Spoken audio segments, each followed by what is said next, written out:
তারা আপসহীন সংগ্রামের মধ্য দিয়ে এই বাংলাদেশের স্বাধীনতা সার্বভৌমত্ব দীর্ঘকাল ধরে অক্ষুণ্ণ আছে। বিসমিল্লাহির রহমানির রহিম।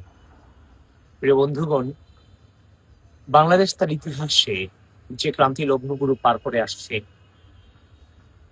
এই মুহূর্তে বাংলাদেশে আরেকটি গুরুত্বপূর্ণ ক্রুশাল মোমেন্ট পার করছে। স্বাধীনতা পরবর্তী বাংলাদেশের ইতিহাসে যে রাজনীতিবিদ বাংলাদেশের ইতিহাসের গণতন্ত্র, মানবাধিকার এবং সুশাসন প্রতিষ্ঠায় বাংলাদেশকে একটি গণতান্ত্রিক স্থিতিশীল রাষ্ট্রে রূপান্তরিত করবার জন্য যিনি সবচেয়ে বেশি ভূমিকা রেখেছেন, বেগম খালেদা জিয়া, তিনি আজ চিকিৎসারত অবস্থায় আছেন। গোটা বাংলাদেশের মানুষ, এ জাতি তার জন্য কাছে দোয়া করছে এবং আমরা সবাই আশায় আছি তিনি আবারও আমাদের মাঝে ফিরে আসবেন। এই বন্ধুগণ, এই মানুষটার জীবন কিভাবে শুরু হয়েছে? বেগম খালেদা জিয়ার স্বামী শহীদ রাষ্ট্রপতি জিয়াউর রহমান বীরুত্তম, তিনি যখন শাহাদাত বরণ করলেন, সে অবস্থায় তিনি গৃহকোণ থেকে বেরিয়ে এসেছিলেন বাংলাদেশের স্বার্থে, এদেশের মানুষের জন্য একটি স্থিতিশীল গণতান্ত্রিক বাংলাদেশ বিনির্মাণের স্বপ্নে রাস্তায় নেমে এসেছেন।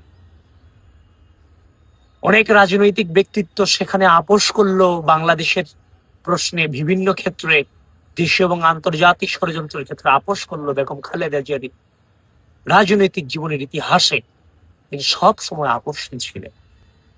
তারা আপোষহীন সংগ্রামের মধ্য দিয়ে এই বাংলাদেশের স্বাধীনতা সার্বভৌমত্ব দীর্ঘকাল ধরে অক্ষুণ্ণ আছে। তিনি আজ হসপিটালাইজড আছেন, চিকিৎসারত আছেন। গোটা জাতি যেন চিকিৎসারত পরিস্থিতিতে আছেন। অল্প বয়সে তিনি তার হাজবেন্ডকে হারিয়েছেন। তার রাজনৈতিক জীবনে তিনি তার এক সন্তানকে হারিয়েছেন। জীবনের শেষ মুহূর্তে এসে রাষ্ট্রের প্রশ্নে আপোষ না করার ফলে ফ্যাসিস্ট হাসিনা তাকে দীর্ঘ সময় ধরে কারাবন্দী করেছেন। সেই কারাবন্দী অবস্থায় তিনি তার মাকে হারিয়েছেন। আর বড় সন্তান জনাব তারেক রহমান দীর্ঘকাল ধরে নির্বাসিত জীবন যাপন করছেন। বেগম খালেদা জিয়া বলতেন যে এদেশের স্বজনহীন আমার এই জীবনে বাংলাদেশের মানুষই হচ্ছে আমার আপনজন এবং স্বজন। হ্যাঁ, গোটা বাংলাদেশের মানুষ বেগম খালেদার জন্য দোয়া করছে, কাটছে, তাহাজ্জুদ পড়ে রাত, নির্ঘুম রাত কাটাচ্ছে। দেখেন, একজন সন্তান শুধুমাত্র রাজনীতি করার অপরাধে এদেশ থেকে নির্বাসিত হয়েছে। তার সম্পর্কে বিভিন্ন অপপ্রচার, গুজব দীর্ঘ সময় ধরে এই বাংলাদেশে বিভিন্ন ফ্যাসিস্ট বাহিনী ছড়িয়েছে, কিন্তু এই যাবৎকাল পর্যন্ত তার বিরুদ্ধে একটা প্রমাণ জাতির সামনে হাজির করতে। সেই মানুষটা একটা দীর্ঘ সময় ধরে তার মাকে ছাড়া নির্বাসিত পরিস্থিতি বসবাস করছেন। জনাব তারেক রহমানের জীবনে যতগুলো রাজনৈতিক ক্রিটিক্যাল মোমেন্ট তিনি পার করেছেন, তার জীবনের সব থেকে ক্রিটিক্যাল মোমেন্টটা তিনি পার করছেন এই মুহূর্তে, যেখানে মা মুমূর্ষ পরিস্থিতিতে হসপিটালাইজড আছেন। সন্তান নির্বাসিত পরিস্থিতিতে মার পাশে সদিচ্ছা থাকা সত্ত্বেও তিনি থাকতে পারছেন।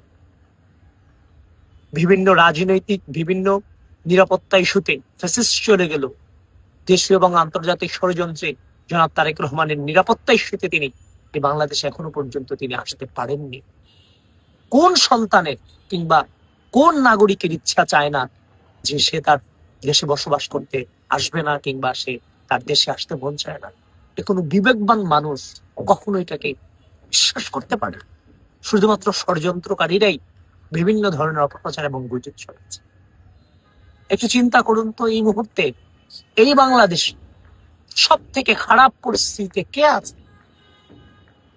কার মাইন্ড সবচেয়ে খারাপ পরিস্থিতিতে আছে?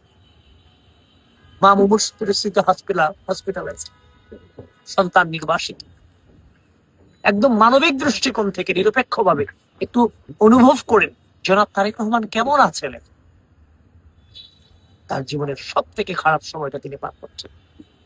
মহান আল্লাহর কাছে আমরা সকলে মিলে দোয়া করি, প্রার্থনা করি, আল্লাহ যেন বেগম খালেদা জিয়াকে আর একটি বারের জন্য এই জাতির কাছে তাদের ফিরিয়ে দেয়। এই দোয়াটুকুই আমরা করি। আল্লাহ জনাব তারেক রহমানকে সর্বোচ্চ ধৈর্য ধারণ করার তৌফিক দিক। আর যারাই অপপ্রচার গুলো করে যাচ্ছে মা সন্তানের এই ক্রিটিক্যাল মোমেন্টে, জাতিকে আমি আহ্বান করব তাদেরকে ঘৃণা করে প্রত্যাখ্যান করব। ভালো থাকবেন সকলে। সেরে উঠুক বাংলাদেশ।